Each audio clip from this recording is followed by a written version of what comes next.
And we live. What's going on? Big A in the building. Big Willie Styles. King be joining us shortly. W3Kingz podcast in the building. We're here today, of course. We got to talk about it. NFL draft recap. Let's get into it, man. So Big A, man. Of course, everyone know the draft this weekend. Lions, man.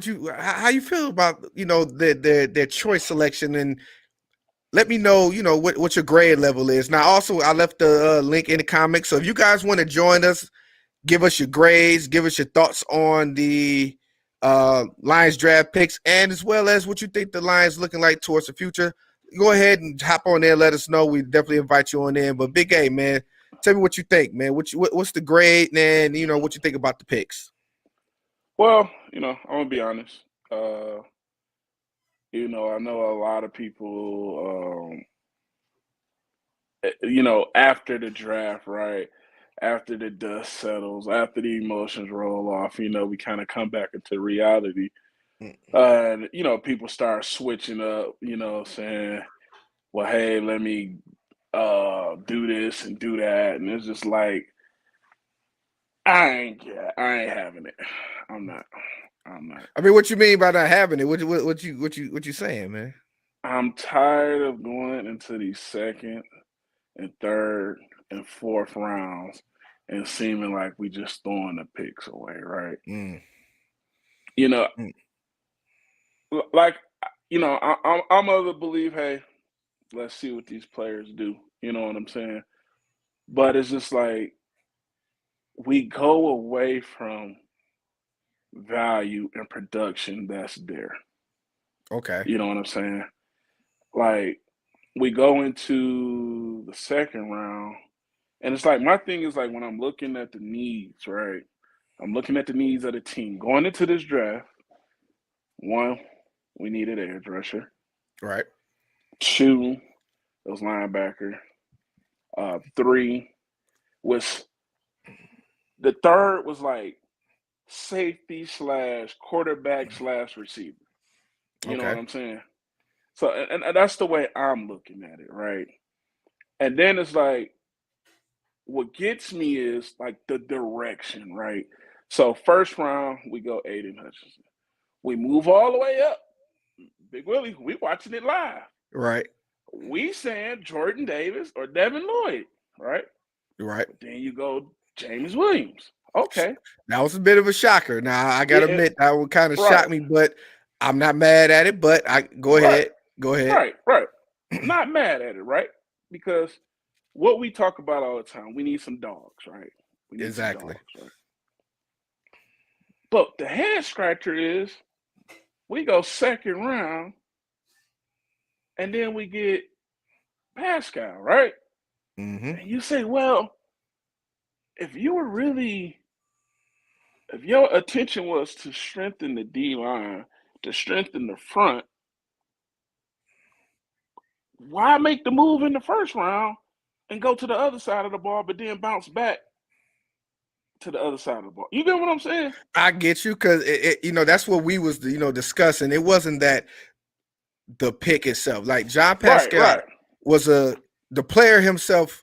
He checks all the boxes, but if you have a chance to get a playmaker, and if we're trying to solidify this defense, there's that big fella that you can put in the middle next to a McNeil over there with Hutchinson that's can wreak havoc that we had an opportunity to get. And I get that. I also get why, the receiver situation came about in Mm-hmm. which he had to jump up and get the receiver. So I'm not mad at it. I just, like I said, I was with you. Me and you both was kind of pondering, like, okay, what's the direction that the Lions was trying to go into the second round as a, that was a more of a depth pick as opposed to addressing a need, which we needed at linebacker and safety. That's my issue. It seemed like every time we get into the second, third, and fourth round, we like you say, it goes depth.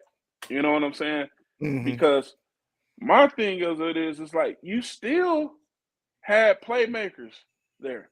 And I'm not buying this, drinking this Kool-Aid. All you Lions fans want to make excuses why we didn't draft N'Kobe Dean. Oh, he had a shoulder thing. Or dude, we drafted a guy that's coming off of ACL. Mm. You know what I'm saying? And that's another thing. You can keep acting like that ACL thing ain't nothing serious or whatever the case is. But the thing is, you got to see how this guy is going to bounce back from that. That's a serious thing that we have to take. I mean, hey, listen, Kyle Hamilton didn't run a 4.7 before he tore his ACL.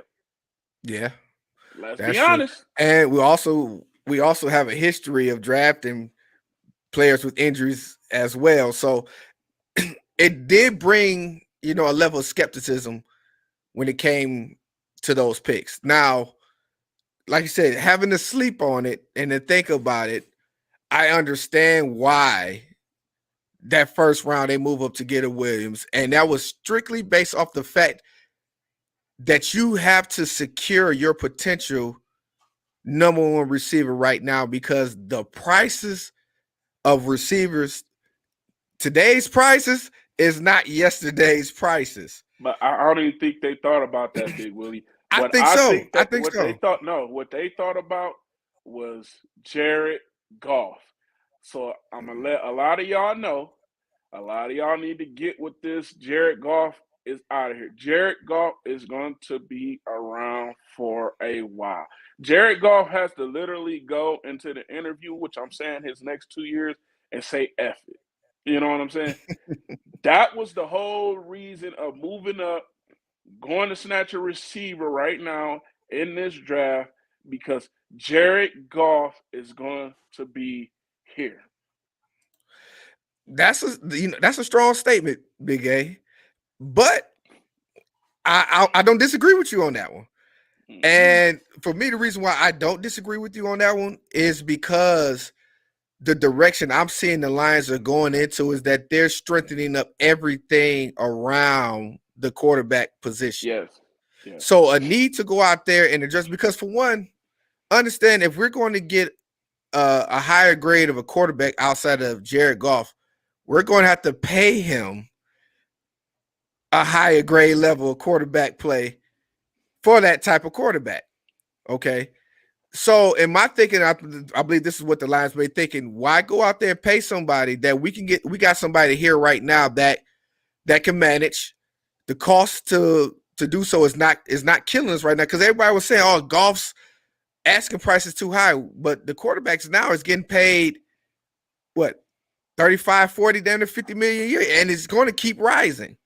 Eventually, yeah, we're going to want to get that stud at quarterback, but it's going to cost us.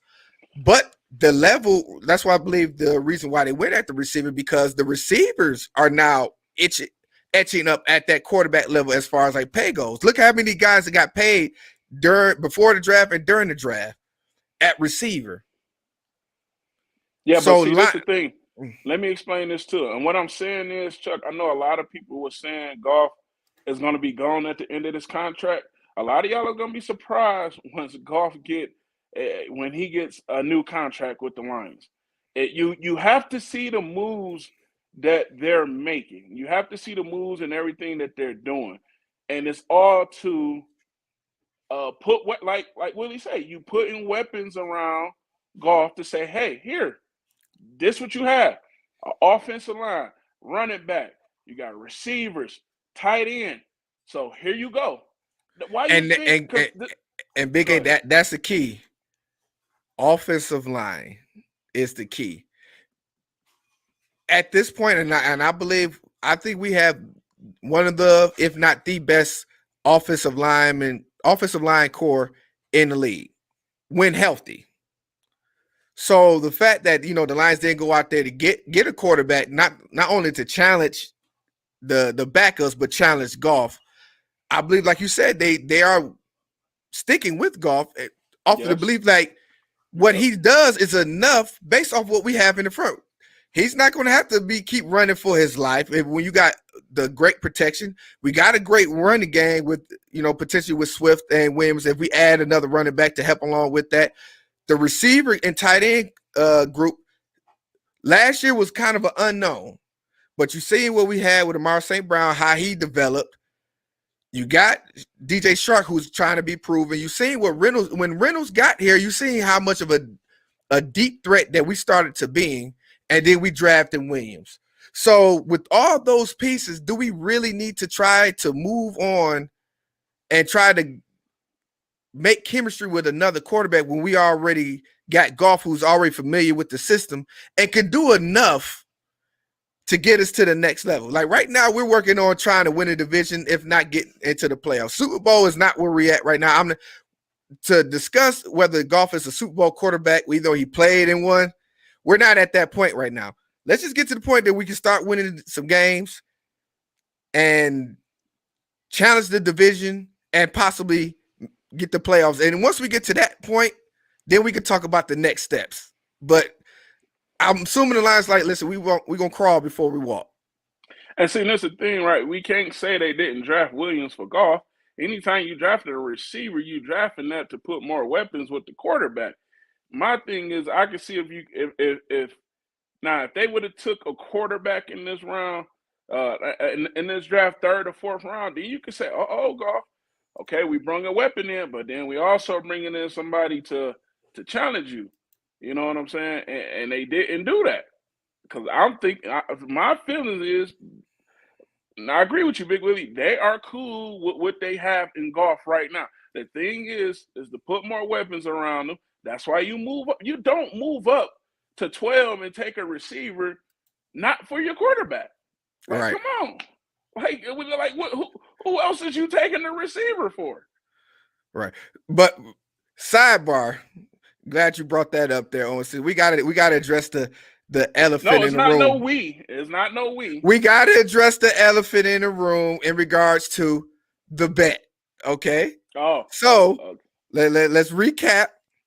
Of course, if you guys been following us, all this time, a couple of months back, me and Big A made a bet. And in my bet, I made a prediction that Willis would be the first quarterback off the draft board. Big A's like, no, it's going to be Pickett. It's going to be a couple other guys. He's not. I said, now, wait a minute now. I was saying, based off of, what they going to, the Senior Bowls, the combines, all the media attention, everything, the trades, I was in that mode to think like it's a strong possibility that he might be the first quarterback off the board. We watching the draft, and we seeing these picks go off the board. We see these trades go off the board, and everything that I was saying was coming true. Big A, he had basically conceded the bet. Yeah, I was sweating. Once we got to the 20th spot with Pittsburgh, he had basically conceded, like, you know what, dog it, looks like it's going to be Willis Pickett first. And lo and behold, the Pittsburgh Steelers just swiped the rug from underneath me and picked Pickett. Therefore, I lost the bet. So if y'all want to know what that meant, that means he had to go down there and holler at our sponsors at Coach of Detroit, and he had to go down there and buy me a pair of shoes. So the bet is whoever lost, they were going to have to buy the winner a pair of shoes from down there at Coach of Detroit, because as y'all know, Coach of Detroit is one of our sponsors here, but also, they take care of all your sneaker needs from, the shoes to apparel to, they got exotic snacks in there, just everything. So, Big Willie had to go down there. If y'all check out our Instagram, I posted a story with him in the store, having to go down there and buy me a pair of shoes. You know what I'm saying? So I think he went to go get them, so y'all can see what they is. So if you follow our Instagram page, you've seen the story in which, like I said, I was a man of my word, and I went ahead and got him, with the bet. So as y'all can see, woo, Kentucky Dunk highs, these blue my favorite color, So most definitely going in the collection. Exactly. So I honor my bet. I'm going to ship them off to Big A, maybe. Maybe. I'll be up there in July. So exactly. So I'm gonna hold on. They like both stars. They're just gonna be at my house. But he wear 10.5. I wear 12, so I ain't worried about him wearing. I just put I put a sock in there, and it'll be just fine. Now, Big A. That was fun. I gotta admit, It was. I didn't It mind. was. I didn't mind doing the bet just because, yeah, that was the risk and reward of it, because we didn't know what direction that it was going to go. I didn't think Right. anybody was going to expect Willis to drop to the third round. No. And for me, it was just me, playing the game. I didn't mind taking that bet, and I stuck with it. But and then it's like everything that I was saying was basically coming true all the way up until that point. Right. So, but this year showed, if you watched how the draft was going, they wasn't drafting off of potential. They wasn't drafting off of upside. These teams went off of needs, and the biggest needs, Yes. as you can see, was Yes. linemen and receivers. Yeah. They was going Yeah. off of that, and that changed the trajectory of the draft because And them corners too. Let's not forget the secondary. Let's not forget that secondary. This was a O line, D line, receiver, and that them secondary, man. They were going crazy. But see, this is the thing I want to say to your comment right here on 16. So yeah, people thought, the Lions were gonna draft Willis, yeah, and they were gonna get a quarterback.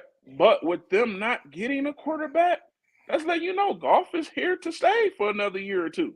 indeed, That's not changing it up, but that's just you got to accept it now. So right. everybody that was saying Goff is gone and this, nah, buddy. You might as well get your hearts and minds ready to be watching Yeah, golf for a yeah, minute. Unless he comes out and just exactly. astronomically terrible. Which, to be honest, I know we was hard on him, and we still gonna be hard on him, but he's not terrible. He's just not great. He's not great. But I feel that what I'm seeing, what the organization is doing, is that let's not make the quarterback position the biggest strength on our team. Let's make everything else that option. But I do gotta admit though that I was disappointed because our quarterback room is so vanilla, so bland. Yeah, It's like you got Jared Goff and the Goffs. There's nothing that differentiate between the quarterbacks we have on this roster. I mean, they're all basically Jared Goff 2.0, Jared Goff 3.0. There's so no difference in that. this is the thing I want to say, right? So it's like, my whole thing is with Willis in the first round and all of that. I'm like, heck. But my thing of it is where he got drafted at, the same dudes that's in the quarterback room is getting that money right now. Mm-hmm. So you trying to tell me Willis, Sam Howell, or Corral ain't better than what we got? It's just they not looking at a quarterback. They're not looking at nobody that's going to push to that could be possibly a threat, because you already know once the season starts, the games start getting bad, they're going to be yelling, let's put the backup in. Just because, what I'm saying, the game is out of hand or we're in losing season, that's usually what comes. They want to see what the back, Right. the backup is the most popular guy in the room. Mm-hmm. But even with struggles, we're not going to want to see David Blau come in. Right. And who else that we got over there? So, yeah, looks like it's going to be Goff, man. Listen, I put the links in the comments. So if you guys want to jump in anytime, man, y'all come on in, give us your opinion, give us your takes, give us your grades on this weekend's drafts. Any surprises that you guys think happen, not just with the Lions, but with the with any other teams that you like. You can also bring that in as well. We welcome you guys to come on in and join us. See, and right here to answer Chuck's, and this is what we were saying right here. Like, we need to get a backup quarterback, like you say, instead of the other guys, like you say, they're clipboard holders, man. They not putting no real, like you can, even when you seen what Goff tweeted out about the draft. Hey, I trust you guys. I'm not worried about the Lions going to get a quarterback and all that. He's set and where he's at. You know what I'm saying? And of course, I agree with you. Yeah, they didn't see him as the future, and that was obvious. A lot of teams, didn't really see that. And for me, I'm hoping that would be proven wrong if he does flourish over there at Tennessee. I'm gonna be like, you know what, we had a chance. For me, reason why I was more on enamored by Willis is just the ability that he brings a change of pace at that quarterback position at certain levels of the game that we could use. You know what I'm saying? I instantly thought of, the Taysom Hill type of scenario that we can have with bringing him in. Even if he wasn't, like I said, if he dropped that back to the second and third round, you know, you got somebody that's going to come in and still be productive. And that's what I was really like enamored with, was just having a chance, because we haven't seen that in the Lions, at the quarterback position since I don't know how long. I don't even know if we had somebody like that at the quarterback position that would, Well, you raise remember an eyebrow. Andre Ware was supposed to be that coming out of Georgia. Oh man, that was back in what, 1990? Yeah. Hey, but he was supposed to be that mobile guy. You know what I'm saying? But the issue is, the problem with that is that a lot of the organizations and teams, they didn't know what to do with those type of quarterbacks. It took into recently of the Patrick Mahomes and Lamar Jackson to show, listen, we need to work around their skill set instead of trying to, make them into the quarterback that we think they need to be into. We wasted, I think there's a lot of quarterbacks that was wasted because they tried to fit, these guys into a pro style, offense, and then utilize, the gifts that they have. Speaking of gifts, did you guys see RG3 run that 4.48 yesterday? Talk about a waste. And then, if you was on Twitter, you see all the guys on Twitter like, Lions, hello.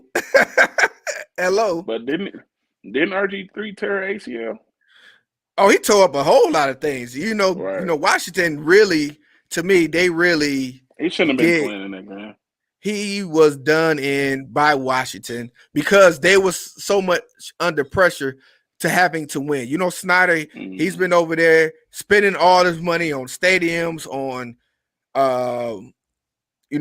free agency. Because you remember that was around the time they spent all that money on getting was it Albert Haynesworth and a couple other guys they spent a whole bunch of money on, and they was basically under pressure. And that guy coming in, and he was spectacular, playing coming in, like you said, he shouldn't have been playing. Got hurt. Then when he came back, I remember they ran in the preseason. In the preseason, when he came back, they got hurt playing against the Lions. I remember that because I'm like, they're going to get him killed. And lo and behold, he got hurt in that preseason game and has not been the same since. The thing about it, right, is like, when we talk about next year's draft, and we also brought this up, right? And it's like, when you look at it, you got to say to yourself, right, the quarterbacks that's coming out next year, right? You got Bryce Young, you got CJ Stroud, right? Mm-hmm. And it's like, you have to say to yourself that the Lions is not going to be that bad to be at number 1 and number 2 again. So the only thing that you can hope for is that you have a Texans that don't hop at that number 1, or you have a who else need a quarterback out here?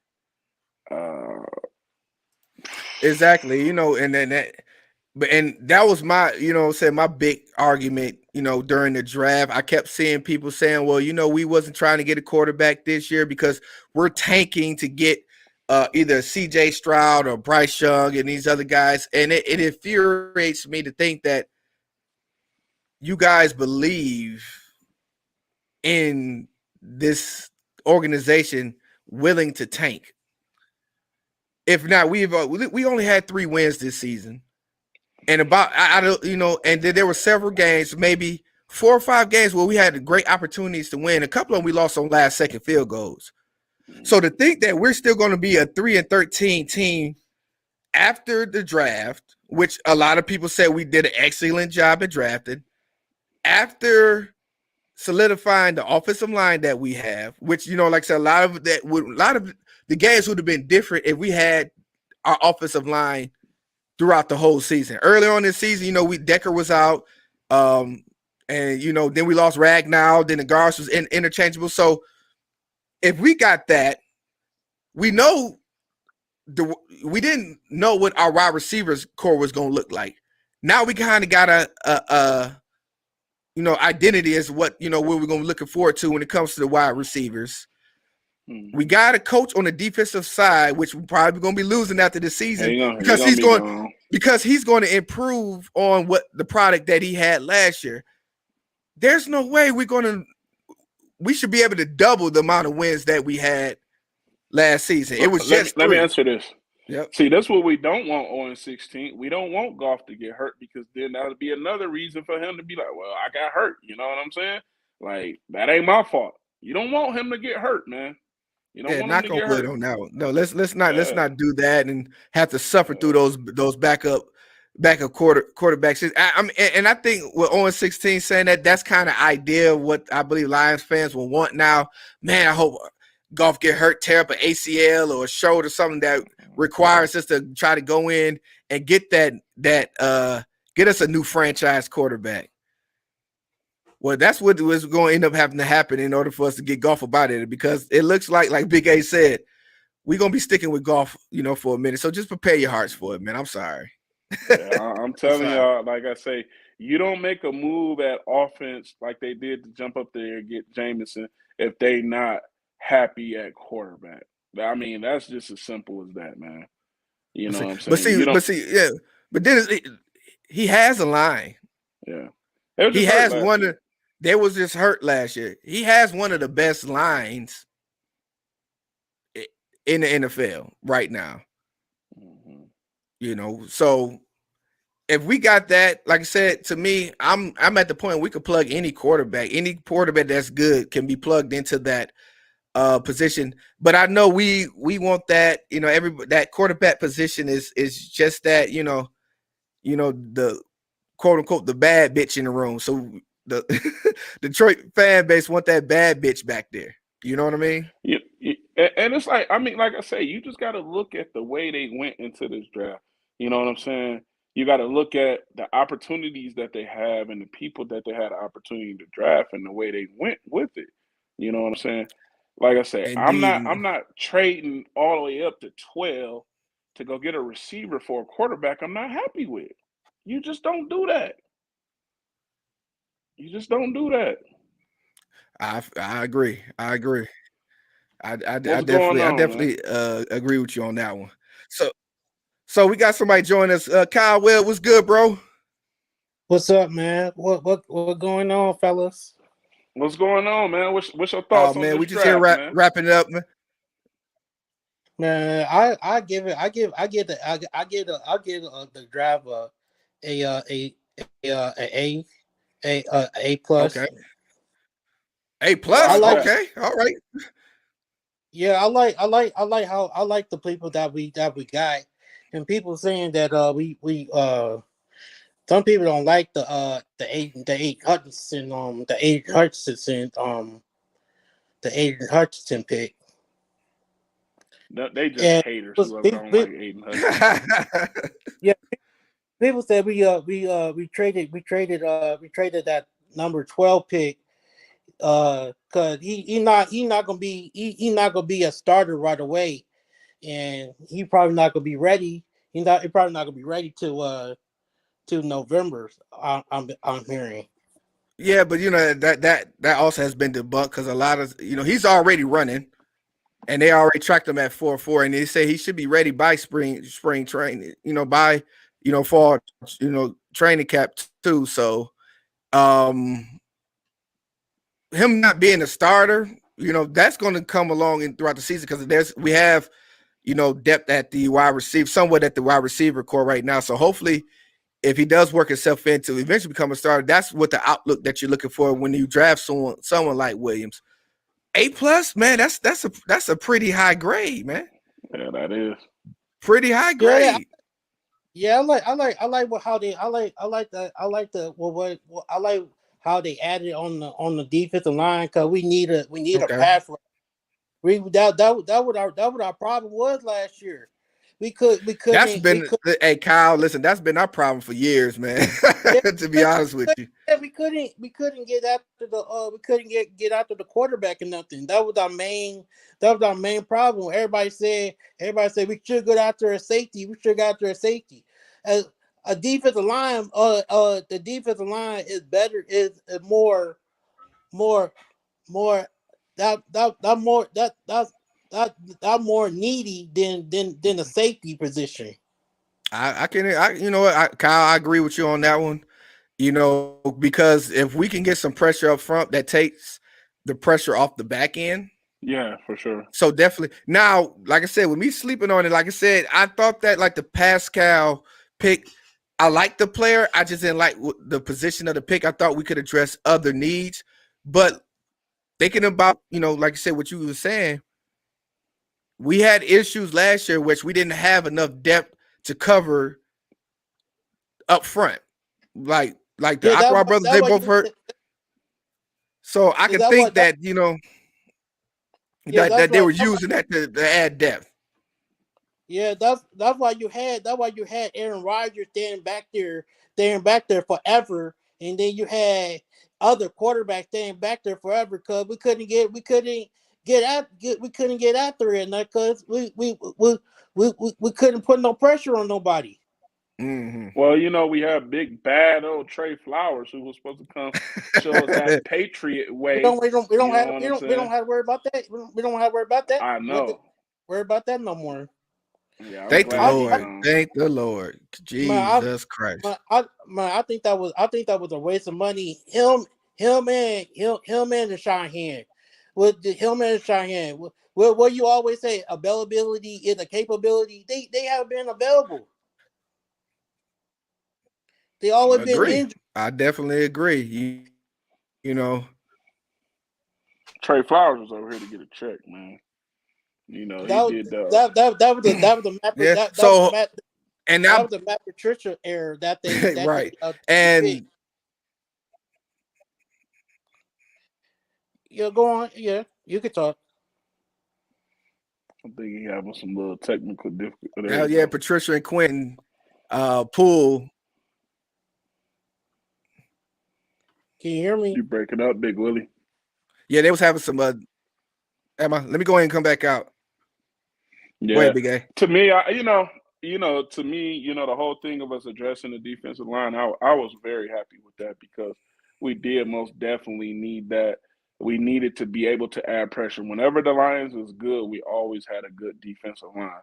So I'm glad that they did that. But like I say, with them moving Jameson up to get Jameson at 12, they told me that they're happy with Goff and they want to add more weapons to, his repertoire. So, I think, I think with the Lions, like I say, I'm not going to, kill the draft. You know what I'm saying? I think we did good. I would love, Jameis Williams to come back fully healthy. That's the thing. But this draft is going to be hinged on Jameson being healthy, man. And and I was saying this during the broadcast of the draft too. That pick, them moving up to get Williams, it's going to be a telling factor for years to come. If he pans out, that's going to be a brilliant pick, which I'm praying that he does. But if he don't, and that Jordan Davis is right behind that we could have picked up on, man. Jordan Davis, Devin Lloyd, guys are right there, man. So if you guys, like I said, you want to jump in, leave us come on in and give us your opinions on what grades y'all giving the Lions for this draft, as well as what y'all thinks of the future, man. But for me, I cannot get down with the tanking scenario. No, I don't. I can't get down with the tanking scenario. Honestly, I'm at the position right now where we should be competing for a division title. I mean, the way that they played the second half of the season, bro, there's no way that you can possibly see and say that they're going to be tanking again. No, I mean, unless the injury bug hits them again, that's the only way. I mean, because let's be honest here, anybody with a name pretty much knock went on out. wood, Big A, knock on wood, man, because I know. we praying we're praying for health. Yeah. So Yeah, we're sure. gonna say, dear Heavenly Father, we come to you as humbly as we can Right. to No pray injuries.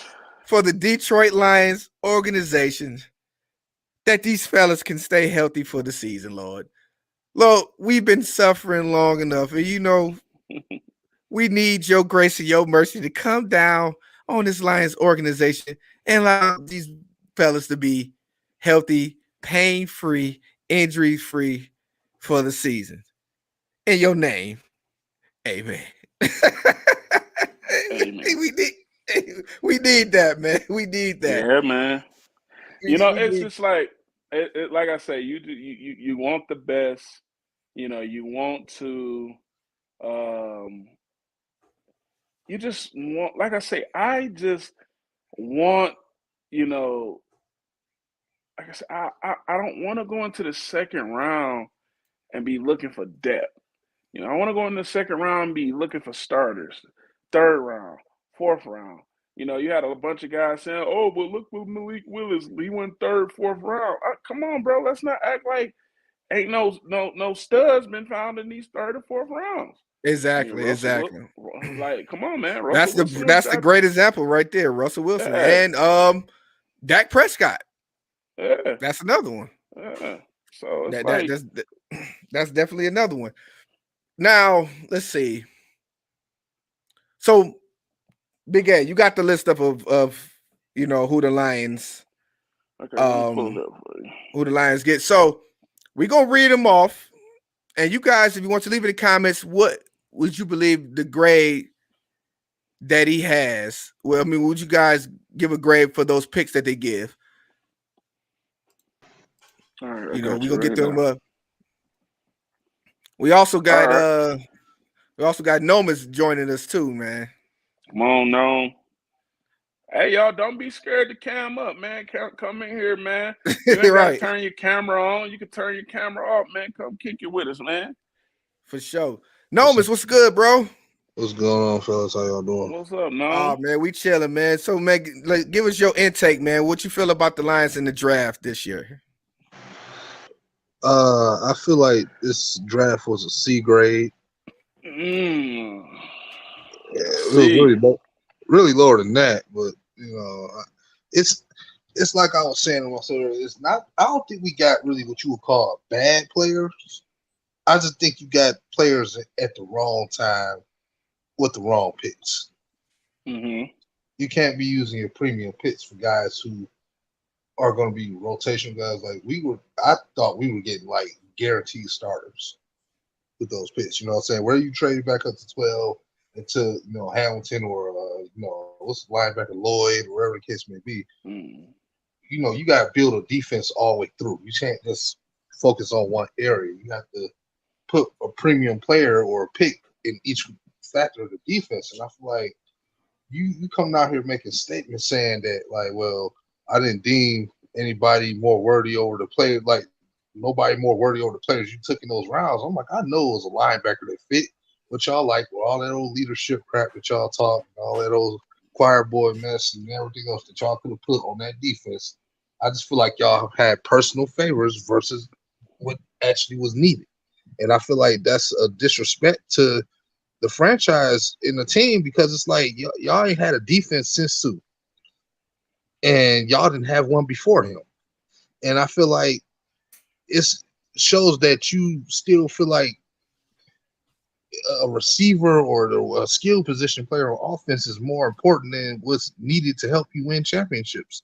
And that's defense. And I feel like till we get a regime that's gonna really stick and understand what that's gonna be, we gonna be having more drafts where we all kind of have the same energy that we got right now. Well, 0-16 on like your comment as of a C grade. You know, Okay, it's more like this draft class is more of like I'll see when they play on the field. That's what I'm gonna so say. is it because of Nome? Is it because of it's some guys you don't know about? Is that what it is? No, it's not that. Like I said, film is everything.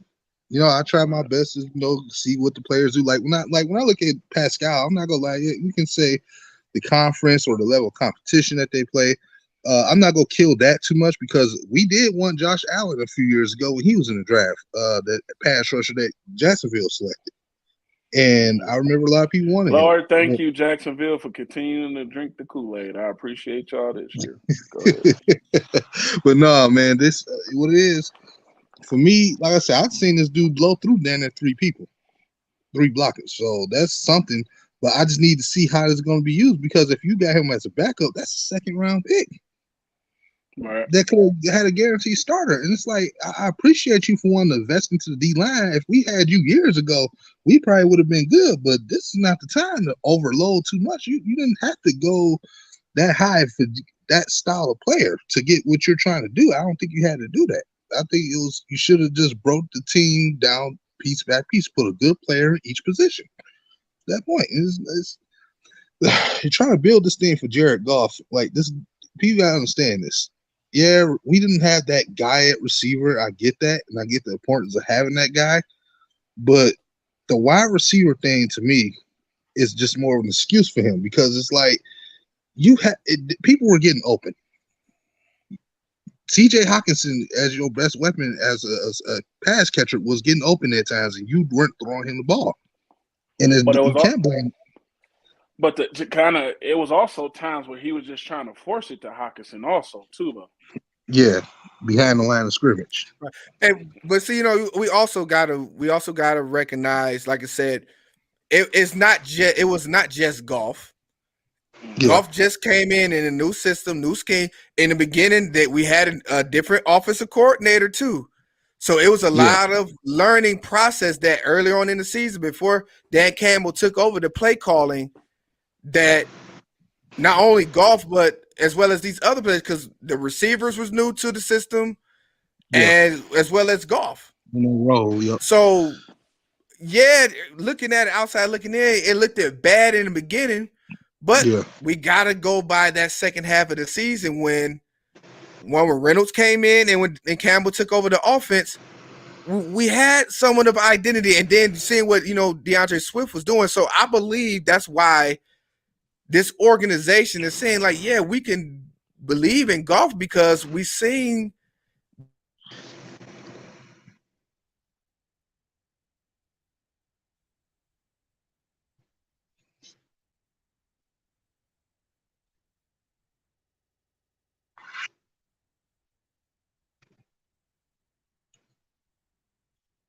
Hello?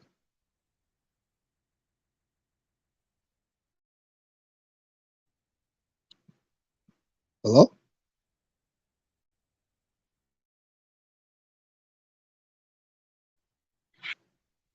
What?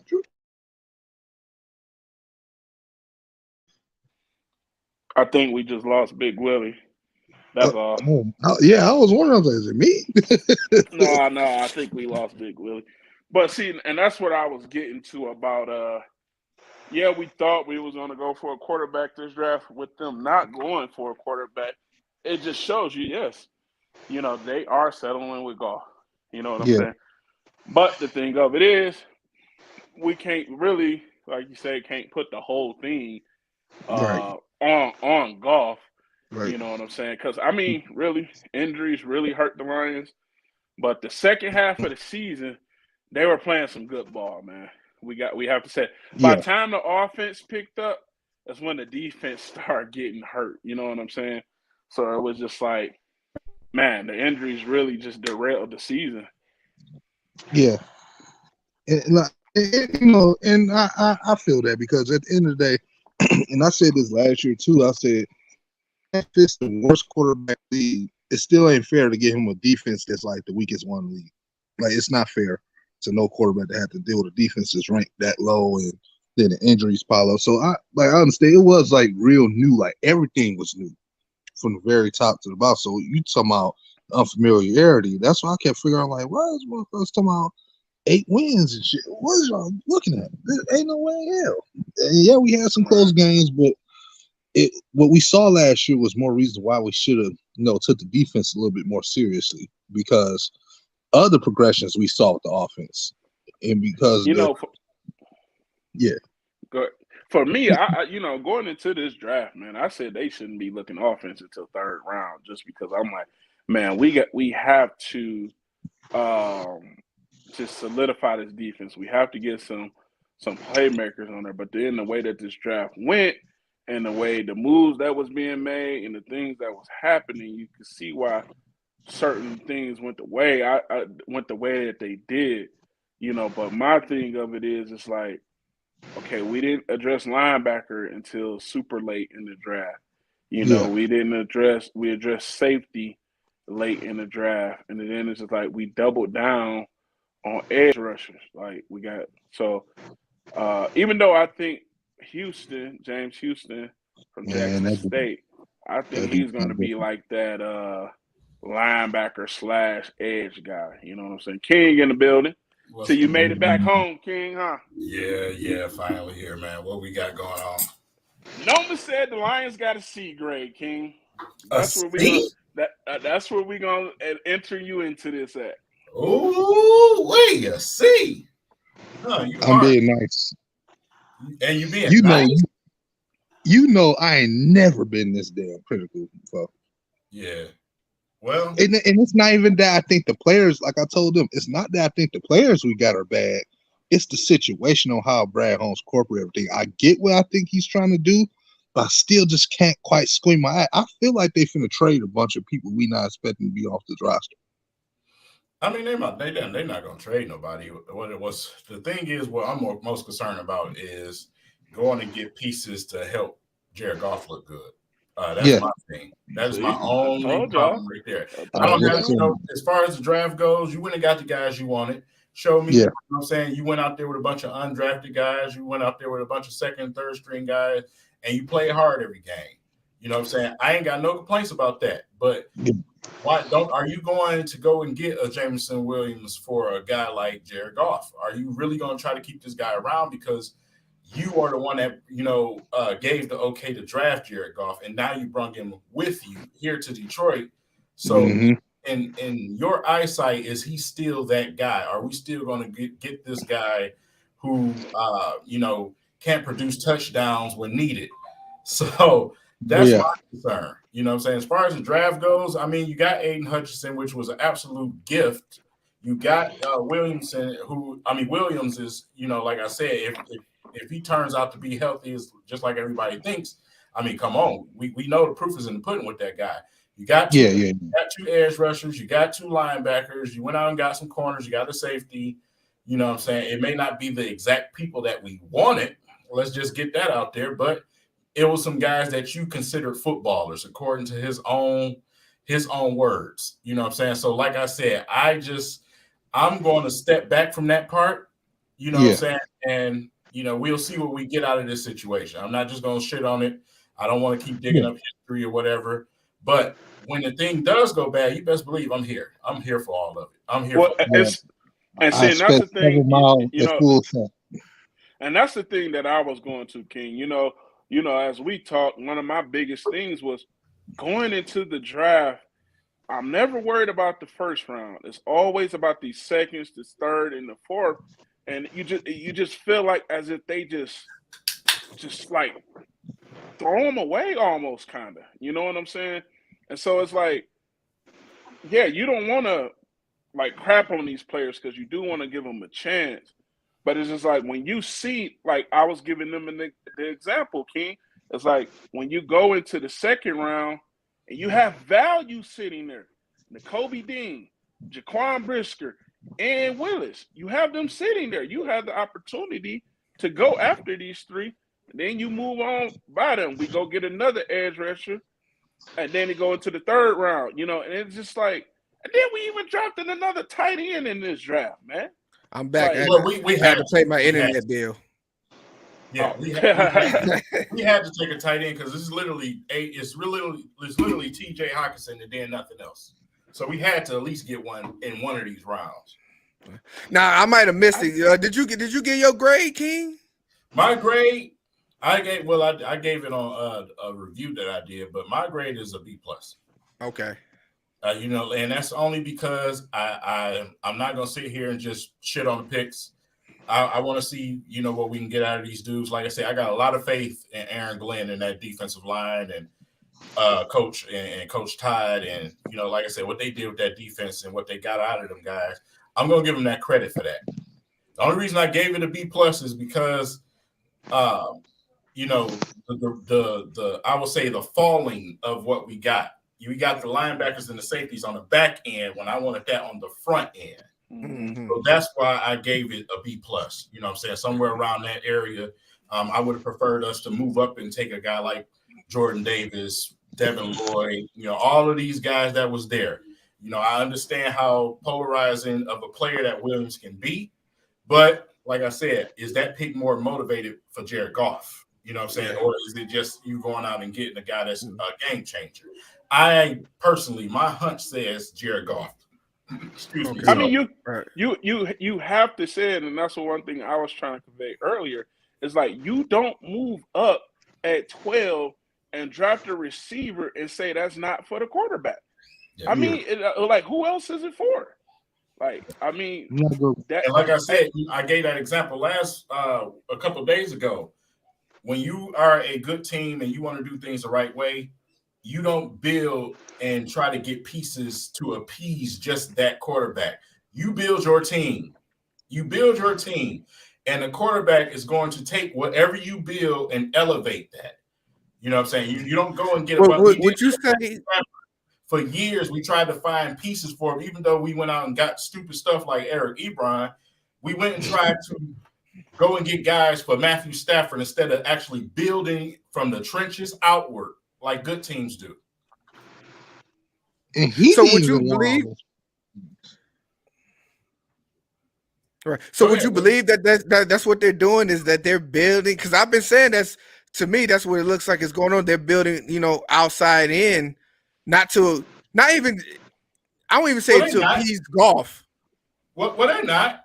Because like I said, they took a receiver. I said that move may have been for Goff, but when you look at the way they drafted, they're still continuing to build from the trenches outward. They went D-line, you know what I'm saying, multiple times. They went linebacker twice. They went safety. So they are trying to add some guys. We are at a point where we got another draft coming up, next year. Plus, we're going to have another big time free agency. You know what I'm saying? So, like I said, I'm willing to be patient as long as they're doing what they're supposed to do and getting positions that they need to get filled in the draft, because that's where it's done. It's built through the draft. It's built through the draft. Yeah. And that's the thing I want to get through people's head, right? We continue to say, let's look at Tennessee, right? Let's look at Tennessee. They got Derrick Henry, who went over 2,000 yards. Yeah. What did Tennessee do in this draft? They went and got another running back. And this be my thing with the Lions. They also, it's like, this be my thing with the Lions. And then I think, we never, like with the Lions, it's like we never go and say, okay, hey, like my whole thing with Willis, I was just saying, hey, not in the first round, you know what I'm saying? But my thing to bring him in third, fourth round, I'm for that. Because the other two guys ain't doing nothing but hold clipboards, like Chuck said earlier. And that's actually true, because I saw Tim Boyle with a clipboard, by the way. That's true. I did see Tim Boyle with a clipboard. Like, let's be honest here, man. We have to stop going to say, and then all you guys that's drinking this Kool-Aid and say, oh, they didn't draft Nakobe Dean because of a shoulder. Bro, we moved up to get Williamson coming off ACL surgery. Like, come on, man. Like, what? Like, how stop do you with the say that in the excuses. same sentence? You know what I'm saying? Right. Like, you act like a shoulder injury is gonna keep this guy out for 10 years or something. Like, it's just, you know what I'm saying? Yeah, he had was reported to have some injuries or whatever. But then yesterday, I read a tweet yesterday that he don't even got major injuries like that. So it's like, come on, bro. You know what I'm saying? You had it, but then, like I said, you moved up and you took a guy and a receiver when you had some of those defensive guys right there. You know what I'm saying? But King, this is my thing. You don't want to take a linebacker because of a shoulder. Right. But you'll take a receiver And off a tight end. ACL. Like, come on, Kyle Hamilton, and I mentioned this earlier. He didn't run a 4.7 before he tore his ACL. Mm-hmm. You know, it was more 4.4.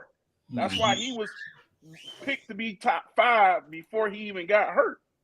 You know what I'm saying? So, like I said, I'm hoping Jameis Williams is healthy. He comes back. Because, like you say, I mean, when Alabama beat Georgia, it was the Jameis Williams show. Like, ain't nobody, we can't say anything. And if he didn't get hurt, who knows how that game would have turned out. You know what I'm saying? Yeah. But we see what he can do. But when we get into these later rounds and we always make these excuses of what the Lions do in these later rounds, man. And it's like, enough is enough, man. Yeah. But that's the part, you know, that, like I said, the fan base don't want to hear that. Like, you know, let's just be honest. A lot of these fans, they spend a lot of time and a lot of money with the Detroit Lions, and they don't want to hear the raw dose of what the truth is. They want you to feed it to them lightly. You know what I'm saying? They want to believe that everything is peaches and flowers when the Detroit Lions do something. This is it. This is the year. This is the year where we did it right and everything else. You know what I'm saying? So that's just the place where that comes from. You know what I'm saying? They don't like the negative Nancy, you know, and trust me, and that's from experience, you know what I'm saying? So when you give it to them straight like that, they don't want to hear it. They don't want to hear it. It's always going to be some excuse. See, this comment right here, and this is where, like, even when you seen what Goff said, hey, I trust you guys. I'm not worried about y'all going to good. Because he he's safe. And who used to say that, eh? Who used to say that? Yeah, you okay. And this is the thing that we're talking about.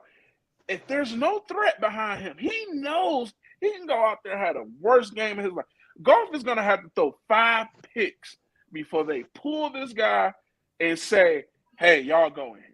And he knows this. So he knows it. And then on top of that, you got to look at it, man. You know, we had a quarterback that used to say the same thing for what, 11 years? You know what I'm saying? He was confident wasn't nobody coming behind him. Yep. It's almost like he was strangling the Lions not to go and get somebody. You know what I'm saying? But as a franchise, you have to say, listen, man, we're going to go get a guy that can grow and learn behind you. So just in case disaster does strike, then we have somebody ready to keep us rolling. The Lions just have never taken that approach. And that's what it annoys the hell out of me, man. Never. Yeah. Think about it. When we had a chance to go get Aaron Donald, we didn't go get Aaron Donald because we didn't want to hurt Nick Fairley, because we didn't want to hurt his feelings because he wasn't doing what he was supposed to do, getting in trouble, coming overweight. But we gave him chance after chance after chance after chance after chance. And then it's just like, oh, my God, we missed out on that. You know what I'm saying? Tried to make an excuse saying he was too small on top of that. I was like, what? Like, look how long we dealt with Scott Mitchell. And we brought him over here just because he did good with Miami when Marino went down for a while. And then look how long we held on to him. Joey Harrington. Like, I mean, you just go down the list. And then even the times where we was just drafting receiver after receiver after receiver after receiver. And it's just crazy, man. It's like we have to do, like, and I always say this, we have to do better in those later rounds in these drafts, man. Yeah, man. And even late in the draft, you could have still went and got a young quarterback. You know what I'm saying? That's a fact. Carson Strong. It took Carson Strong. You know what I'm saying? That type of stuff is what annoys me. You know what I'm saying? And then it ends up biting you in the ass. You know what I'm saying? And I'm tired of that. I get tired of that. So, you know, like I said, that the other day, man, yeah, I exploded because I get tired of seeing some of the same stuff over and over. You know, so it's just like, man, you know, I'm going to give him this just due.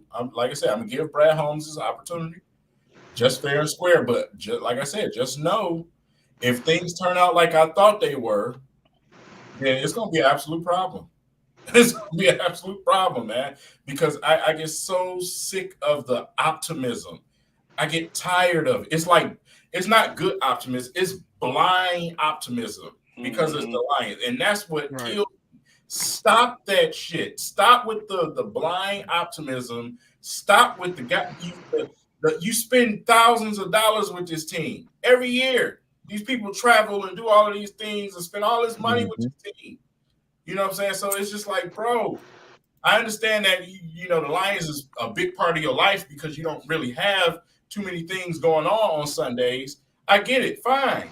But you need to hold your team accountable. You know what I'm saying? Hold your team accountable when they're doing stuff that just could be done a lot better. I'll say that. I'll just be nice about it. You know? So King, let me ask you this, because you know, like I say, you know, my gripe is the whole thing, you know, with us making all the moves that we made in the draft and seeing, you know, the production that we have at our, you know, defensive coordinator position, seeing what Dan Campbell did the second half of the season.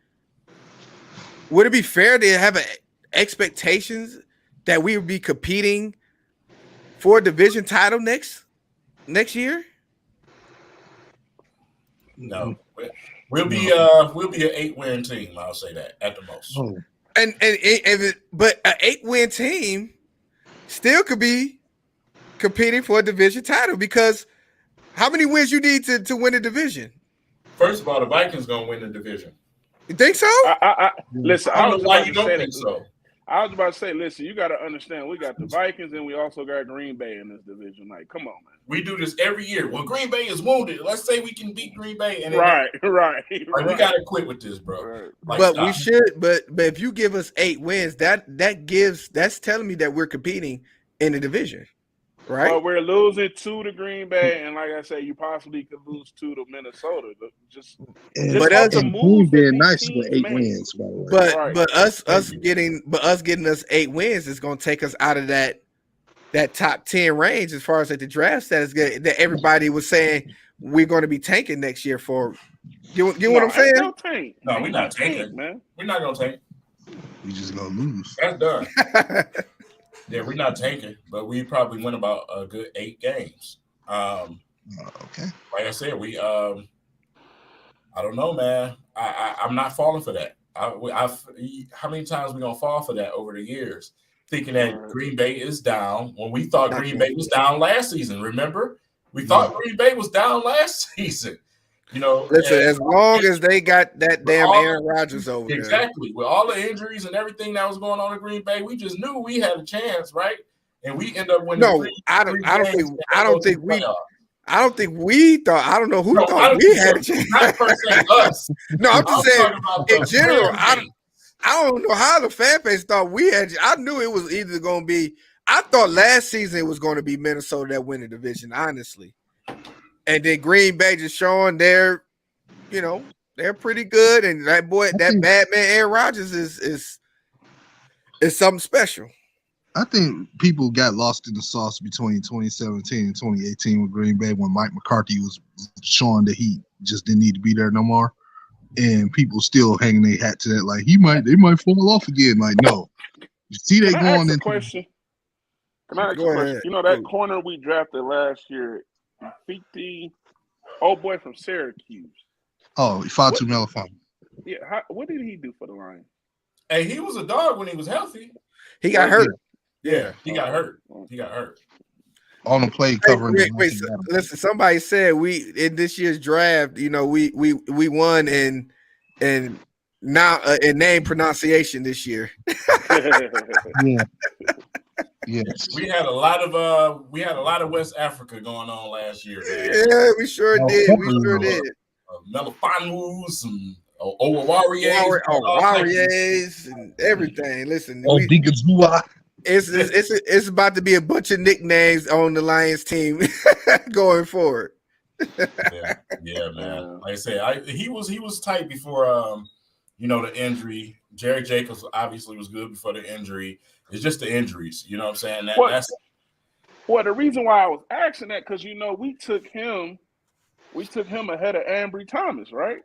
Mm. And we seen with Ambry Thomas, just the year that he had, even in the playoffs, you know what I'm saying? So that's why I was just asking that. I mean, Ambry Thomas did make a big play in the playoffs too. Heck yeah.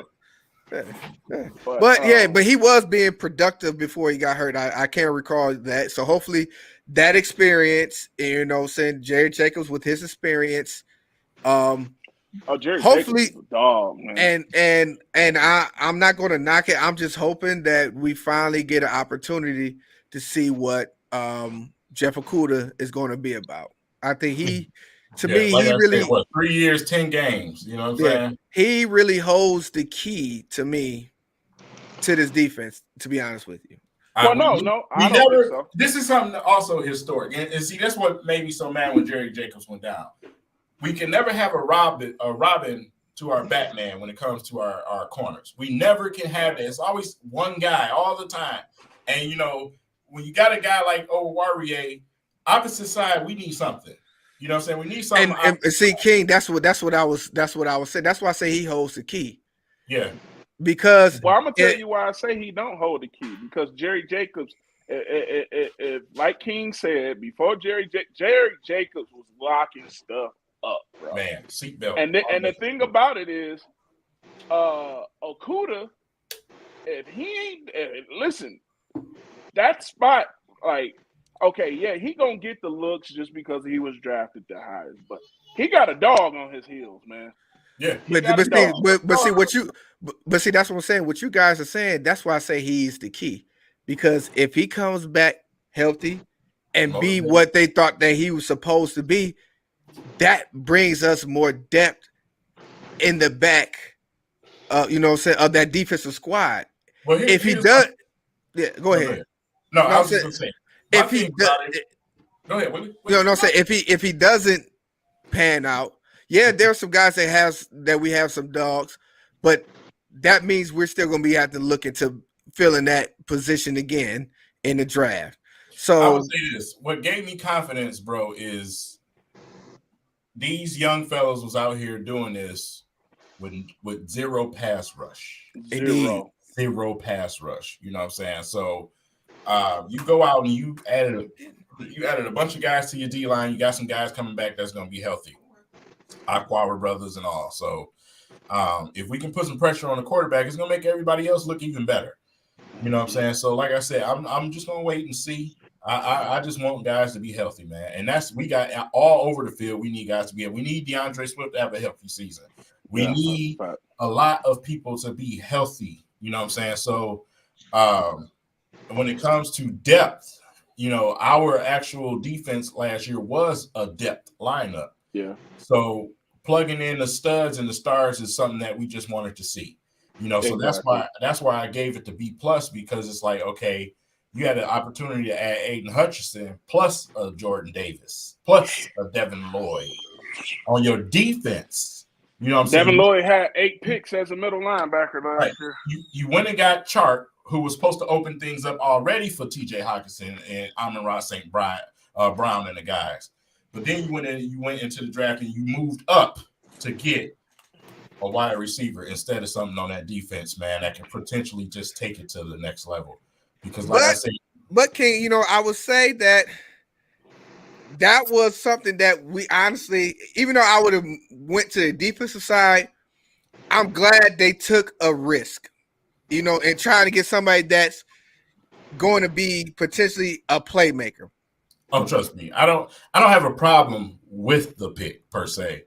I just say I would have preferred it been defense. Oh, you know, I do too. When you got a guy like Chark, you know what I'm saying? Chark also is a receiver that's really good when healthy.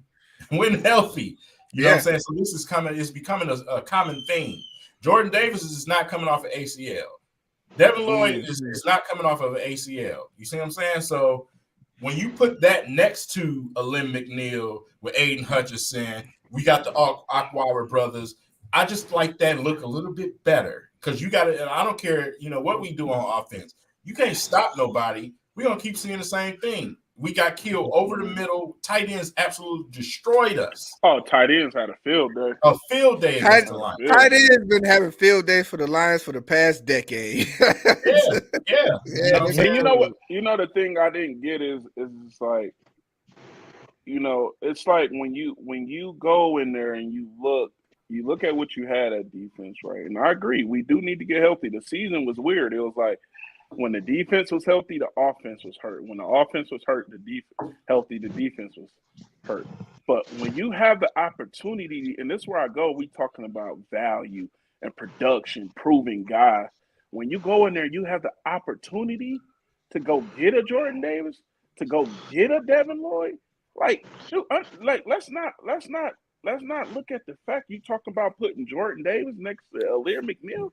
Listen, you'd rather get the pressure up front, not up the middle, dog.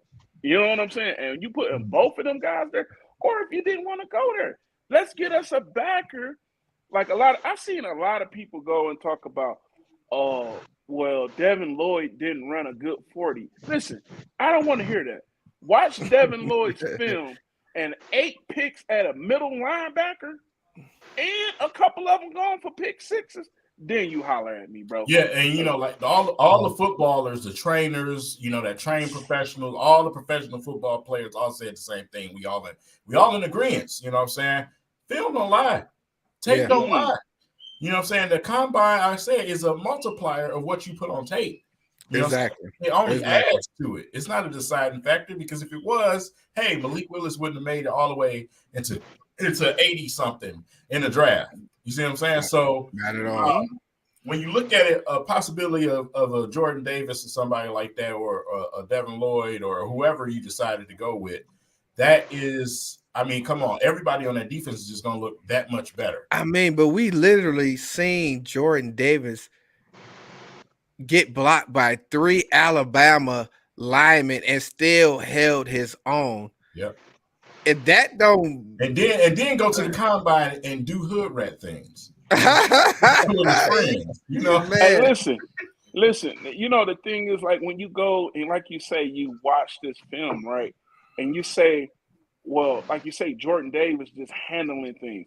Then you say, well, who's in front of Devin Lloyd? How does this guy have almost 200 tackles and 8 picks? Like, come on, man. Like, we're talking about. He ain't got no all-star lineup in front of him. Exactly. Exactly. He don't have a monster of a D tackle that's taking up 3 blocks. They had Nomas J in front of him. But see, this is what I hear, you know what I'm saying? Because you got Brad Holmes come to the podium and say, hey, we wanted to get football players. Well, you skipped on a whole hell of a lot of them. You know what I'm saying? Exactly. So did we go through the draft picks yet? I know we was about to get into that. The 8 selections. Yeah. I want to say let's one go thing. through that, man, because I ain't gonna lie, I'm oozing about one of the later round guys. Well, that means we're gonna have to. But Nomas, man, you guys go ahead, Nomas. I just want one thing from them this year when it comes to the offense. Quit being so scared to play DeAndre Swift. I'm sick of this thing. Oh, he might get hurt in this protection thing where he can't get the consistent carries. That's probably why he getting hurt all the time, because they don't mind running Dalvin Cook through the goddamn ground, and then he get hurt and then come back and still kill people. I'm sick of that. Yeah, and that's another need that could have been addressed too, because, like I said, the running back game is not as what it used to be years ago. These running backs are not holding up as they used to. So to have, a backup plan for DeAndre Swift would definitely be helpful. Hey, Tennessee with Derrick Henry with a running back going over 2,000 yards, they also drafted a running back that we know very well in this draft. Exactly. Exactly. So, okay, first round with the second pick in the draft, we took Aiden Hutchinson. We're gonna stop there. We're gonna pause at each one. Okay, that's an A+ on that pick, in my opinion. Thank you, Jacksonville, for drinking the Kool-Aid. King, what's your grade on that one, man? Man, you know my goddamn grade. I know him more than anybody out of the draft. All right. So trading up first round with the 12th pick, we took Jameis Williams. And you know the crazy thing about this pick, right? So I'm on ESPN, right? And guess who they have as his comparison? Oh, Lord. Odell Beckham Jr. I do not want that for him so bad because of That's all the injury that's what history, man. Big A. I was gonna say that too. That was the talent wise, yes, but then you got to add in the injury to that. But I give that one. I get that one a B. Yeah, I'm gonna go with a B too. It would be an A injury. if it would be an A if he wasn't injured. Yeah, I agree. I agree. Okay, second round with the 14th pick, we took Josh Pascal. I give that a C, but I give the player a B, but I give that pick a C. I was going to say the same thing. I'm going to say a C here, not because of him, because of the value that was still there on the board. Available. Yeah.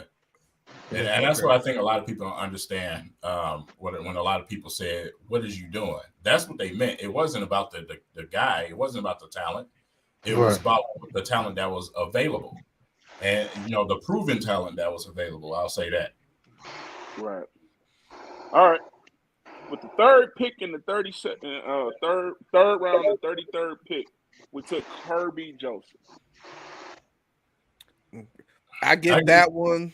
I give it a B minus. I agree. B minus.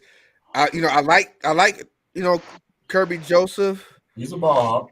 He's a ball hawk, but there was some other. I'm going with C again.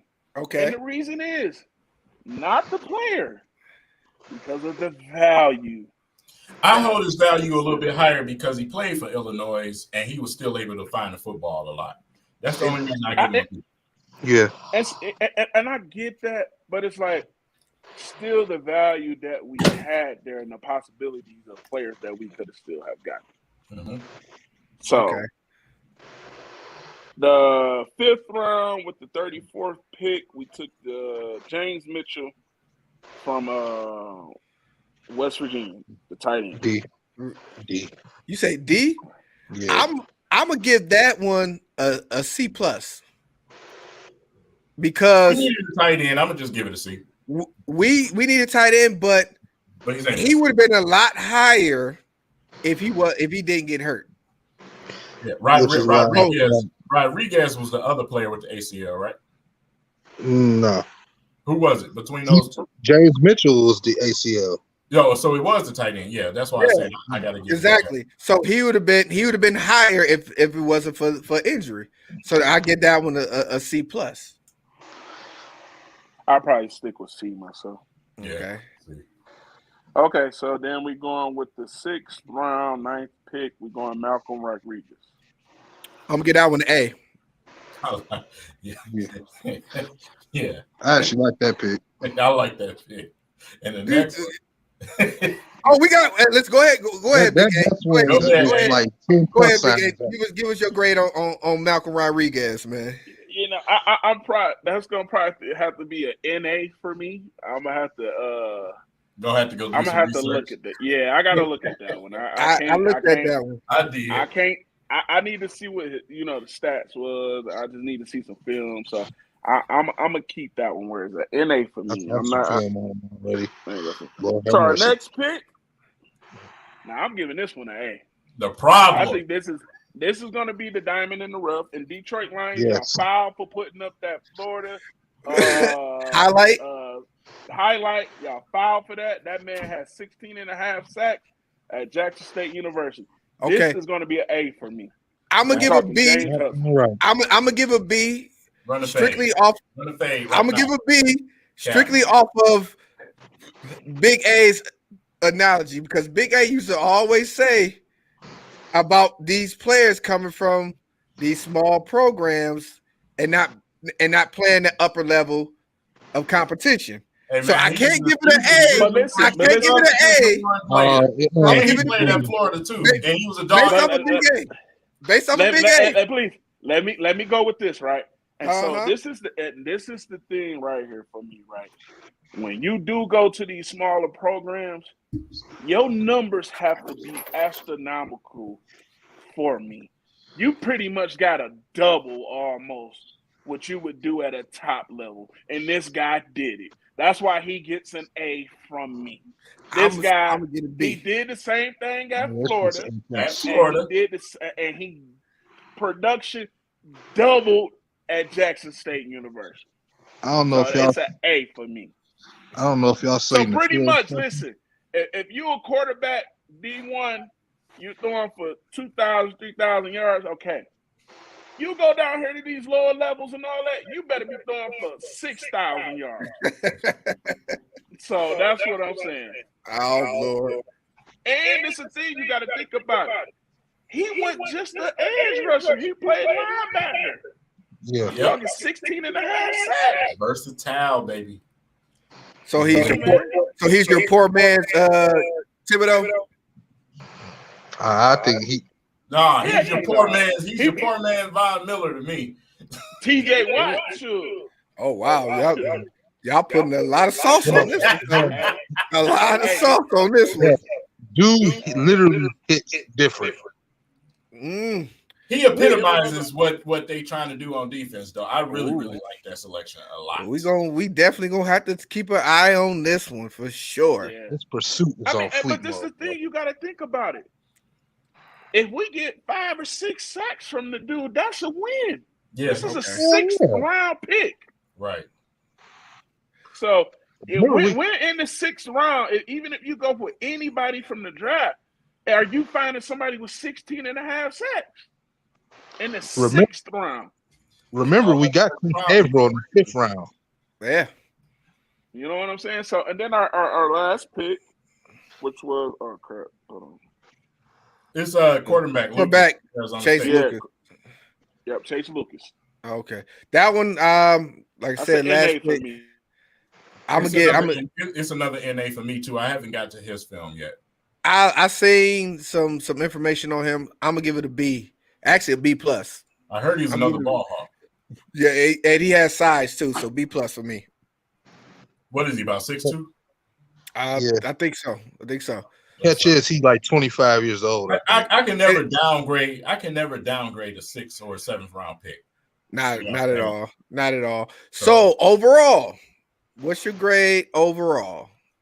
I'm still sticking where I was at. B plus.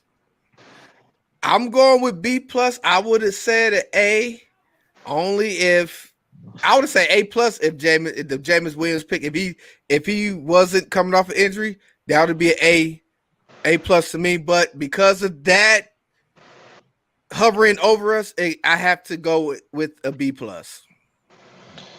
I'm gonna be a little nicer and jump it up to a B minus. Oh man. Thank you, Nomus. Thank you, Nomus. I don't like passing on good defensive talent for a wide receiver. I just can't. I mean, it's not against them. It's not against them.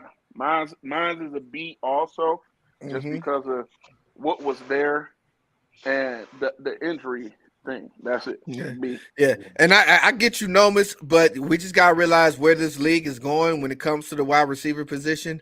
And I'm thinking that's more reason why the organization is making that move, because you need to get you a good, potentially great wide receiver on your squad, and these wide receivers are getting paid, man. And if we get one right now and get some production out of them before we have to pay them big bucks, I think that's what the organization was really looking at with making that move. I still think it's a Jared Goff thing, bro. Yeah. I still think it's I don't like that. I don't like, going and trying to put something around Jared Goff. No, Jared Goff need to fit what the fuck I'm doing. Like I said, it's like we get amnesia when it comes to Detroit. Like, this man had everything over there. Yeah. He had that and he couldn't throw a touchdown in the goddamn Super Bowl. But he got them to the Super Bowl. You couldn't throw a touchdown in 3 games in the first half of the season and lost your ass all 3 of them. But you still blind and said, well, he had a pretty good second half. Yeah. Jared Goff is not that guy. I don't know he's not. That's why his teammates wanted him the fuck out of there. Right. His Super Bowl roster was better than the one. The difference between Jared Goff and Matthew Stafford. Remember when the Rams kept turning the goddamn ball over that game? They tried to do everything possible to get that playoff game away. Guess what? Matthew Stafford got it done. Yep. That's what Jared Goff couldn't do. But Brad Holmes likes Jared Goff. Oh, God. Hey, we got to say, too, that safety from San Fran had that chicken grease on his gloves, too. Yeah. Popcorn. Hey, can you imagine, dude, the offseason that he is having, bro, to continue? Because, bro, those of us who play those sports, bro, and to lose on something like that, bro. Listen, he might end up with the Ben Simmons syndrome after that. Man. Absolutely. I don't know if I could play mentally. I don't think I'm there yet after that experience. The whole Ben Simmons syndrome. It's like he just stick his toe in the water and just say, nah, I'm gonna fall back. I'm gonna fall back. Oh, silly, man. But this was what we have to we have to come back to this. The Lions. Y'all most definitely failed with putting. I want to highlight this again because this is not something that needs to be swept up under the rug. Right. The Lions, whoever was part of putting the highlights up for these players, whenever I run across you, it's gonna be some furniture moving. Yeah. Because you putting them Florida highlights up for James Houston, it's a crime against humanity. Well, if this man, go ahead. This is their excuse, Big A. Well, Jackson State didn't give us the authorization to use highlight clips. Well, you dumb motherfucker.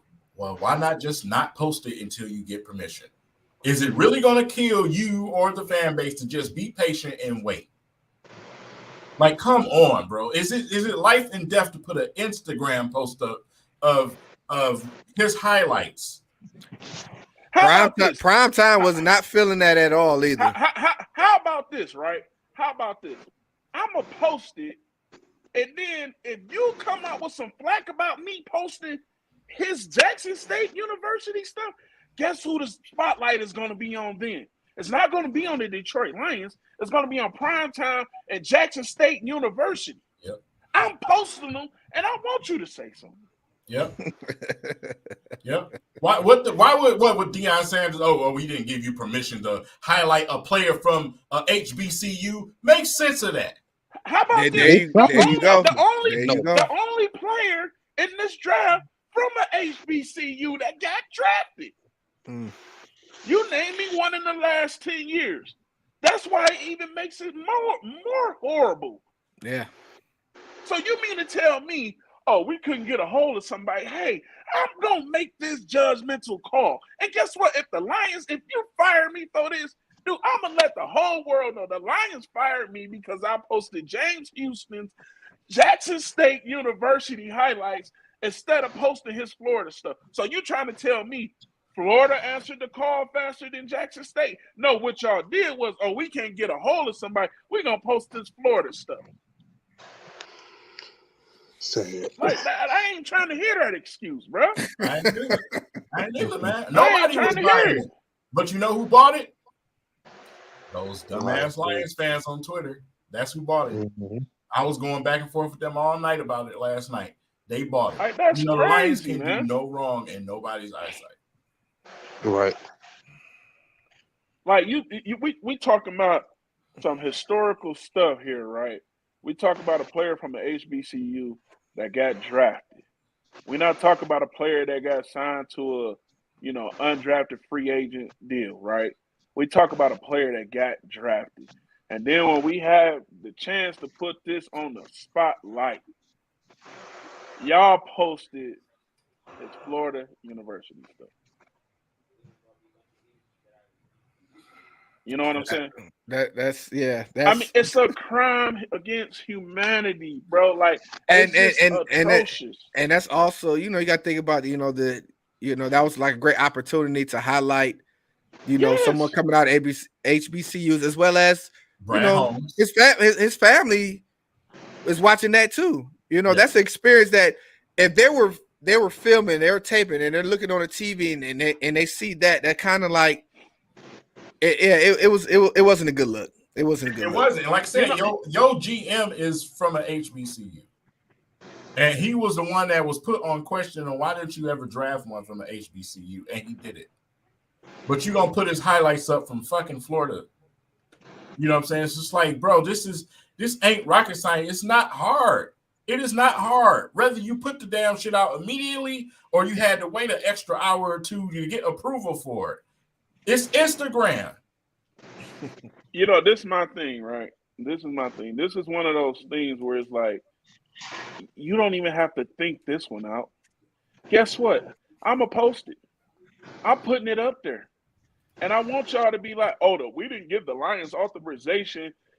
So how bad would Jackson State University would have looked if you go and say, oh, we didn't give the Lions authorization for somebody that could be potentially drafted from that university. That just got drafted. Then as the Lions, I'm going to say, well, is it about you, Jackson State, or is it about the players? You know what I'm saying? Like, come on, bro. Don't try to sit up here and tell me you're trying to overthink it. Would that make it look like everything that's going on with everybody hating on Deion and the moves he making at this HBCU? Right. Speaking of hate, man, I need y'all to, let me know in the comments if y'all think Big A's beard is shiny more than mine right now. Because I'm not digging this right now. Kind of hate. Hey, his is shining in mine. You know what I'm saying? That's not a good look for me. I usually have mine on point, but I didn't moisturize today. If you know what I mean. If you know what I mean. So you feel me? I ain't nothing but an bird. Hey, listen, hey, fellas. We also got to address another thing. I know we on the Lions in the draft, but we got one thing we need to address. I know we talked about this throughout the week. It was a situation where, there was some rookie bobbleheads going out. Shit, man. Can we talk about that? King, Big A, can we talk about that for a second?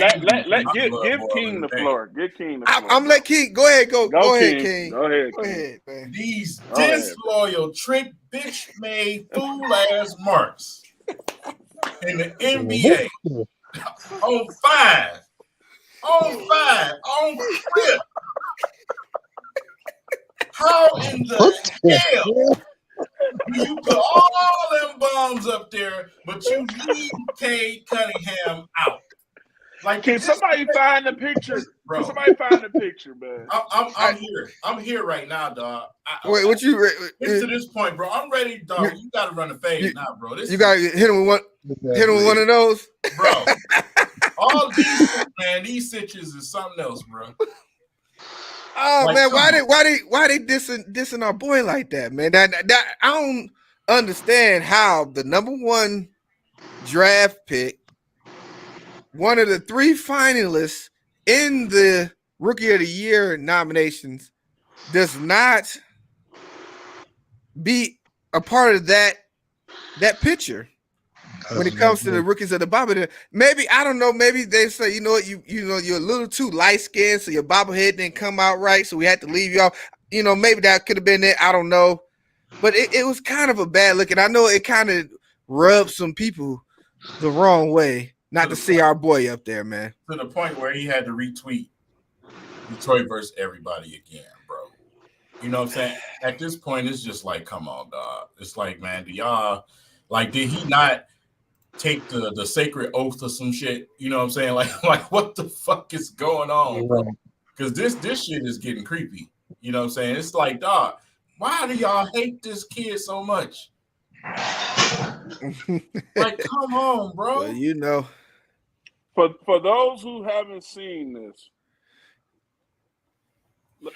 this is just atrocious, bro. Like, I don't have nothing against AO from Chicago, but like, he's right there in the middle. You got my boy Franz Wagner on there. Ain't that Franz right there? Yeah, they got Giddy on there. But Hey, listen. Motivation. I'm gonna leave it at that. I'm hoping that the disrespect turns into some motivation for the boys. But I'm sorry I had to bring it up. I know you guys was in a different mood, but I just wanted to put that out there. You know me, I'm an a-hole like that. Charlemagne Styles. That's just crazy, man. It's just like, bro, at this point, it's like, what is the meaning behind it? You know what I'm saying? I mean, come on, bro. I mean, just put Cade on the goddamn thing. It's like, is that really that damn hard? Like, come on. You act like he wasn't one of the top 3, even though you disrespected him in All-Star votings with half of those nerd faces y'all let vote. That was definitely, But go ahead, Big A. This is some more salt in the room, right? So these things are $65, right? And they only made 222 of them each one, right? So how is it like fair to the Pistons fans who want to get one of these things of Cade Cunningham? Like I really just don't understand it. It's like you talk about a guy who's a model citizen, right? The way they treat him, you would think he eating babies on the low or something. You know what I'm saying? Right. Like, are y'all mad because he didn't hop on the jet to Einstein Island? You know what I'm saying? Epstein Right. Island. You know, like, it's crazy, bro. It's nuts, bro. It's nuts. I guess it was from the moment he put them cardies on. I think the hate just started.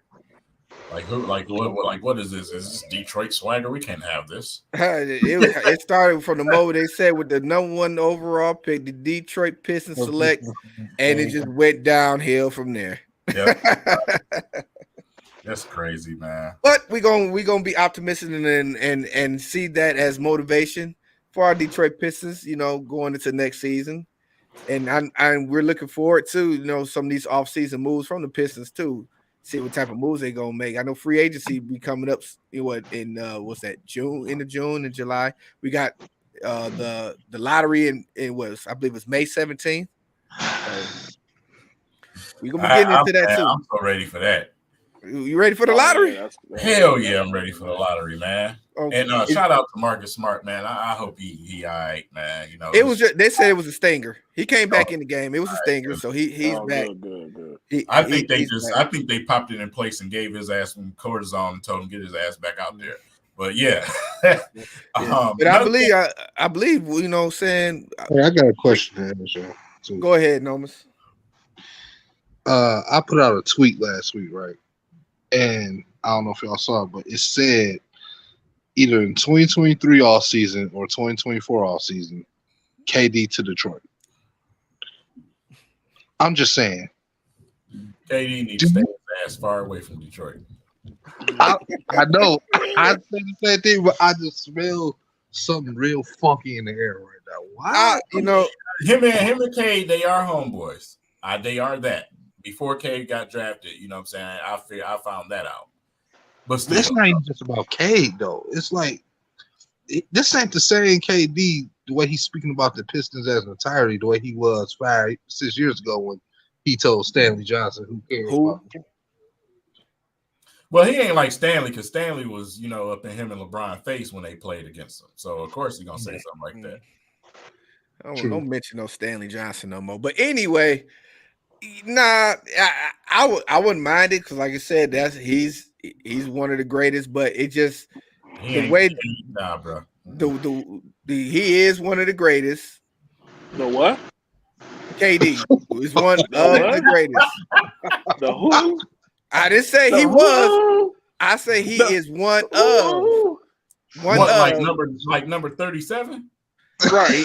I'm about to say, when you say the greatest, where are you putting him? I said one of. He's Where are you putting him? Like 11? I'll put him there. Yeah, 11, between 11 and 20, maybe even higher than that. Yeah, KD is one of the greatest. He most definitely ain't no higher. He ain't getting in no top 10. You don't think so? And honestly, I would have to say this. Sweat. I would have to say this. It's looking like KD is on his decline now. Both of them are. I said it's who's both?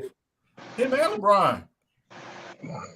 I don't even think LeBron is on decline. I just think the injury just killed. No, that's what I'm saying. Him. LeBron can't play a lot of games no more. Yeah, but I'm saying as far as 18 series. As far as like KD being that sniper, that assassin, that's over. I think that I hate to admit that broom this year. That solidified that, bro. It's Luka, it's John Morant, it's those guys' turn. It's still Steph Curry right now. Steph Curry done embarrassed the Memphis Grizzlies. It wasn't too. It was a great game. It wasn't embarrassed, but no. What I'm saying, they embarrassed because what's the name said? Fuck John Morant. And that was hilarious to me because I can't stand John Morant. I think it was Iguodala. They showed it on the screen. He's like, "Fuck John Morant." I was like, "You talk too goddamn much." Why y'all like John Morant? You talk too much, man. You shut the fuck up sometimes. I understand that. King. Listen, let me get I understand what happened with the draft and what they were saying. You know, King like the good old boys. You know what I'm saying? You gotta put your hard hats on and lying. Listen, King is lying. He's lying. He's lying. He was a damn lie. Favorite player, he's a Piston diehard, right? But King's favorite player is AI. The most crap talkingest dudes ever. Even when he hurt, he talking crap. Even when he ain't in the game, is that we talking about? Who we talking about, Big A? Kevin Garnett. Listen, the man who made Michael Jordan turn up on him, and Antoine Walker had to tell KG to shut the hell up. Come on, man. Listen. Don't let King fool you, bro. Listen, there's healthy trash talk, and then there's other kinds. I like KD's trash talk. I like Gary Payton's trash talk. I like guys like that trash talk. KG told another man his wife tastes like Honey Nut Cheerios. Well, hey, he did tell what Charlie.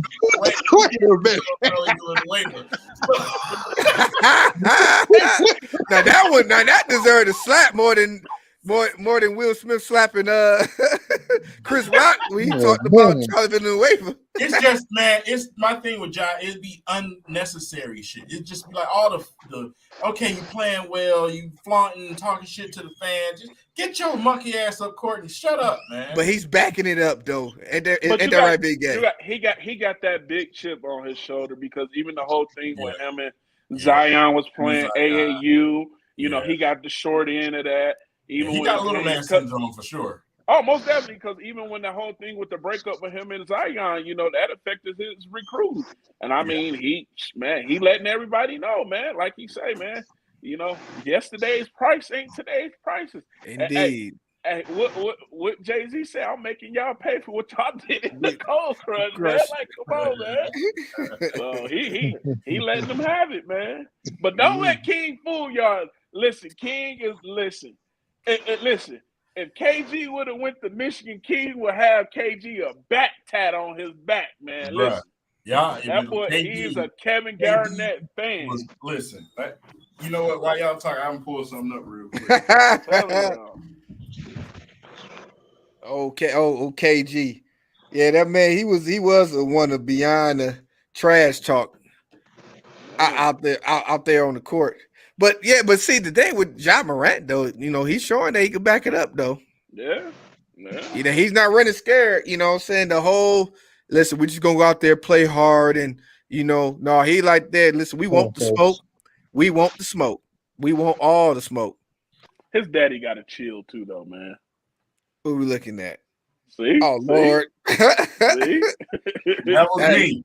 Kevin Garnett jersey, the shoes, and everything. I had the shoes on in this picture. That's when he first came over in the country. When he first come over, they give you a welcome to USA kit.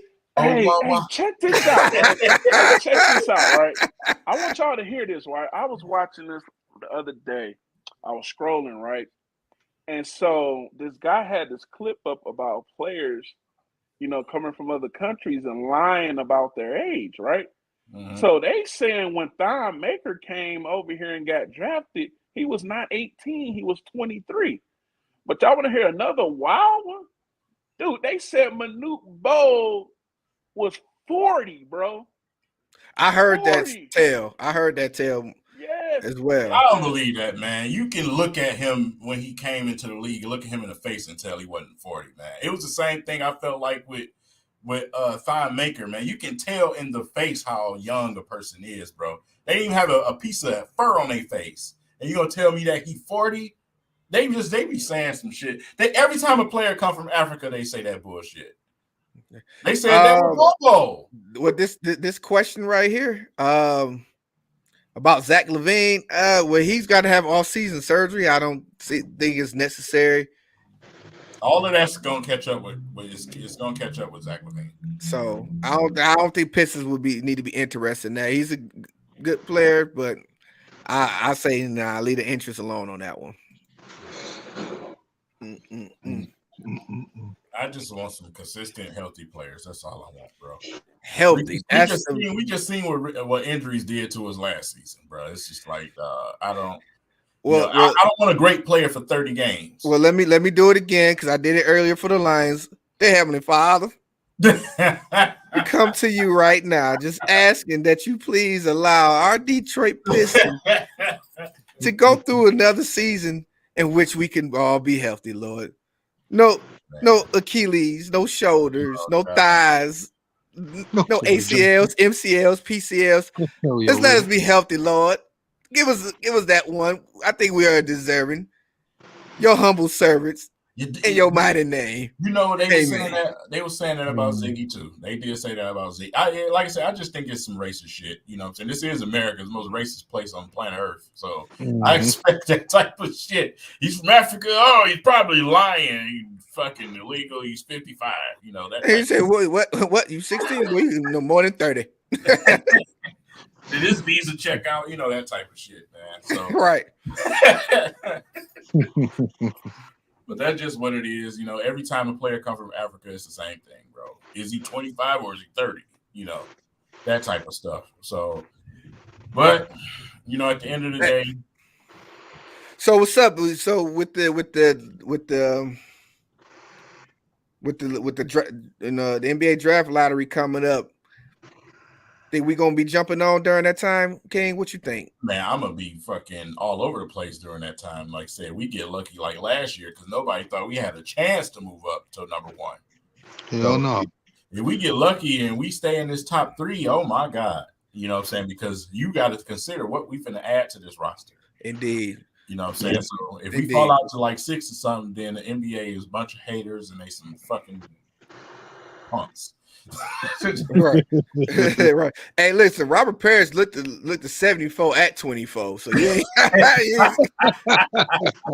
To be honest, every player that played in the 80s and in the early 90s looked like they was 45. Like how these dudes was 23 and their hairlines was receding the way they was. They looked at old as chest hair, taco meat chest hair and everything, bro. It's just like everybody looked old back then.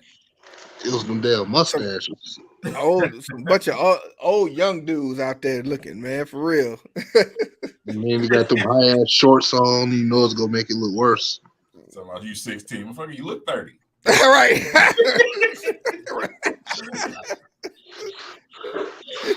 You say, yeah, say haven't made love to a man. Right. You want to? Right. Yeah, man. It's just like I said, it's gonna be a wild one if we get in that top 3, man, because that just takes everything to a whole nother level. You got a chance at Smith, Thon. I mean, I said Thon. Good Lord, Chet. Not Vanilla Thon, Chet. Right. And Banchero, man. So it just, man, that's. You know what I'm saying? That's something different right there. Because like we definitely going to be on board with that one because once it drops, we definitely going to want to get y'all opinions and get y'all takes on that. So we look forward to that and amongst some other things coming up in regards to the sports world. So let's jump back into the lines. Let's get some final thoughts. What King, Big A, what are y'all some things that y'all look forward to seeing going forward, over this next offseason, now that the draft is over for the Lions? Hard Knocks. Oh, man. Hard Knocks. I've been wanting to watch the Lions on Hard Knocks for a long time. I ain't gonna lie, because I want to know what the fuck be going on behind closed doors, to be honest. What's up? Now, is W3Kingz going to be on Hard Knocks? I don't know. Right. He might show up. Y'all might see us pop in. Right. You know, you might need security. Yeah. I got bond money, you know. You might see me at Allen Park in the bushes, like, hey, you know. So it's They be trying to film and hear some screaming in the background. You sons of bitches. No, but I'm most excited for the training camp, man. Okay. You know, like I said, I go every year. This year ain't gonna be no different, but it's a lot more implications on this training camp. Obviously want to go and see, you know, Aiden Hutchinson up close and personal. You know, guys like, you know, Williams supposed to be healthy, you know, for training camp, according to what the report says. So, you know, training camp is going to be elevated this year. It's a little bit different thing, man. You know, we three Kings, we definitely got to be out there. You know, like I said, try to do something from there. Usually every year from Marvin, that's a great idea right there. I think need to do something from there because nobody does it. You know what I'm saying? Every training camp is lame every year. I go every year. It's just a bunch of people sitting in the crowd, hot in the sun. Don't nobody be talking about nothing. You know, so we need to go put some pizzazz and some life into this thing. Most definitely. You know, I'm definitely about the pizzazz. Let's go liven this thing up, man. Because, like I said, I don't plan on just sitting in the bleachers the whole time. I want to, you know, really get into this thing because we head into a different direction that hopefully we head into a different direction that I've never seen as a Lions fan. You know what I'm saying? So it should be fun. Right. And, you know, and for me, I just look forward to seeing some of the guys, you know, coming back, you know, healthy, see how they're looking. You know, I look forward to that to the Lions. I look forward, like I said, to also to the Hard Knocks as well, because, you know, that's something that we don't get to see, you know, around these parts. Just right now, the draft is over, so I'm in the mode of in Brad Holmes we trust. I'm gonna leave it at that. You know what I'm saying? My expectations, I'm gonna be on an even keel with that. Just I'm always with the Lions. I'm always a wait and see guy because I don't want to predict on the Lions. Knock on wood. I just pray for health, you know, for the most part when it comes to this off season. Just stay healthy. Stay healthy. That's my biggest thing in this off season for the Lions. Please, can y'all stay healthy? Big A. Yeah, you know, I'm the same way, right? You know, I just want you know, my granddad used to say, "Get me one before I go." You know what I'm saying? He ain't get one or see one. Closest we got to a damn Super Bowl was the Super Bowl being hosted in Detroit and the damn Lions in the halftime show. You know, a Lions. So it's like we have to get it right? You know, and like I say, for everybody talking about tanking again and listen, this is the NFL. You're gonna get shipped out quick. That ain't happening, man. You know, this is a league of worst to first. Right. It can happen. It can happen. So I just, you know, think about it, y'all. Remember this, y'all. We don't want to be right about these picks. You know what I'm saying? You know, the ones that we had a question for, like, hey, what are y'all doing here? Well, you know, that don't, you know, hopefully we gonna be proven wrong. But let's remember, man, the Lions got a pattern, man. You know what I'm saying? And that's the thing. We just want them to get up out of that pattern. Indeed. Just also to make some of our Michigan guys also sign some undrafted free agent deals today. We got Vincent Gray going to the Saints, and Brian Hawkins got picked up by the Falcons. What's the name? Got picked up by somebody too. Wide receiver. David Baldwin got picked up by the New York Giants. So every Michigan player that was in the draft either got drafted or signed a deal. Oh, we got the light special going on over there. What's going on back there? Nomas, man, you got anything, man, that you want to add? Yeah, like pretty much everything y'all said. Also, I want to see in training camp. I'm dying to see Aiden Hutchinson versus Penei Sewell. I'm dying to see that matchup. I want to see how that's going to work out. Other than that, I want to see what type of element like from they transition from like last year. I hope we get a lot of that on Hard Knocks though. You know, where they was at on training camp then versus how the game speed gonna be adjusted for the second year players and how the rookies go respond to things. Like I just want to see how that happens. Of course, like I said, the health is the biggest factor because you know when it comes to preseason, we get that one injury and then it's like a domino effect. And I don't. But I got one question though about the the Hard Knocks thing. You don't think the Lions ain't gonna have that doctored and watered down for our expectations?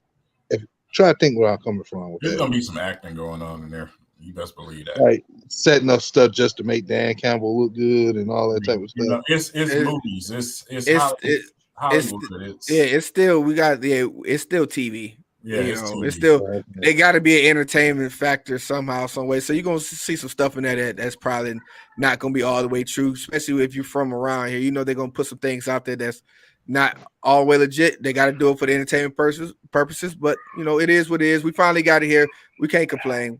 It is what it is. You might see MCDC come out in a practice uniform, man, or something like that on there, and get some drills in, something like that.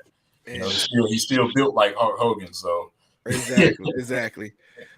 All right. With that being said, listen, I want to also make sure that we give a shout out to our official sponsor, Culture Detroit, located at 19326 Illinois. They're there for all your exclusive sneaker and clothing needs.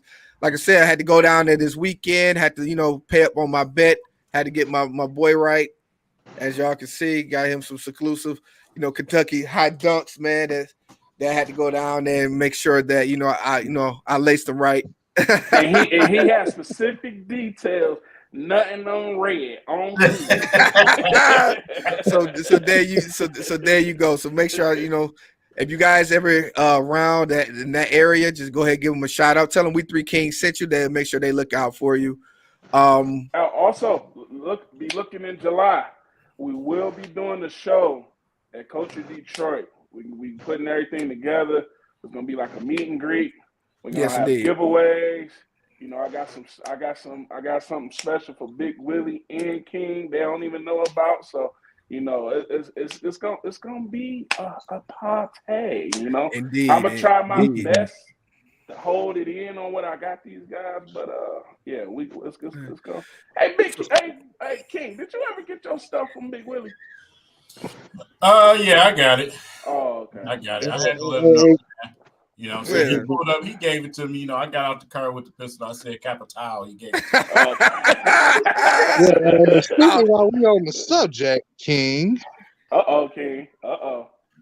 Hey, Hey, listen, you have to pull out the blicky on them, Nomas. Brother, we got something to talk about, I think. Side-eye take. We'll talk about that off camera. But yeah, listen, guys, we enjoyed you guys for rocking with us, man, today for sure.